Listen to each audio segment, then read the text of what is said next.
I'm not really from the blogging, internet type of generation.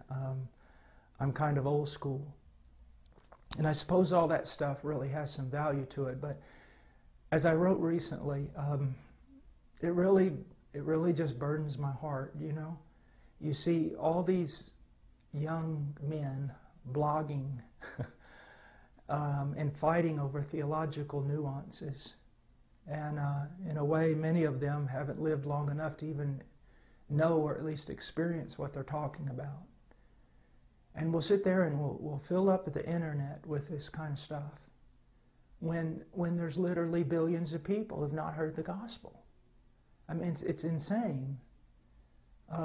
If you're listening to this and you're a young man, this is probably not your time to write a book and change the world or have a blog that gets hits from all over the planet. This is your time to prepare yourself to become a man of God. Not to be on the internet, but to be alone with God in prayer until He pours out His Spirit on you and makes you a useful servant. And then go out and don't be involved in pouring water on a land that's saturated. Go out with your life and preach the gospel to the nations that don't know Christ. Why be alive? The need is tremendous. But I'm not going to tell you that the need is so tremendous and God won't get it done without you. God will get it done without you. But what a loss. What a loss of joy. I invite you to a life of just real sacrifice and a life of joy unspeakable and full of glory. Some of you young men, you need to think about this. You need to think about going out there and preaching the gospel, suffering for Christ and relishing that suffering. Now, I'm 49 years old and my body is broken into a million pieces. Like Robert Murray McShane said, you know, the Lord gave me a message and a horse, and I've killed the horse. And I feel that way, but I can tell you this, I'm glad. I'm glad. He's worth dying for, young men. And don't waste your life. Get out there and preach the gospel. Go to the fields. Go to the places where it's dark. Preach the gospel of Jesus Christ.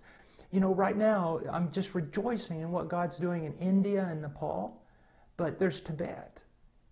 You know, God, I ask God, when are you going to open the door for Tibet? And China? And when are you going to open the door for Mongolia? Young men, go somewhere and die, that only God and hell will know your name. God because He loves you, and His Spirit is powerful upon you, and hell because hell hates you. Go somewhere and preach the gospel. You know, I sometimes read the Puritans and Martin Lloyd-Jones and Charles Spurgeon, and then I look at the modern day preachers that we have been so blessed with. You know, men like John MacArthur and John Piper, and so many brilliant men, and all these men, they're older men, and they've studied a lot, and God's given them a voice. Young men, don't try to be them, at least not now. Go somewhere where John MacArthur and John Piper are not, and preach the gospel, and pray, and intercede.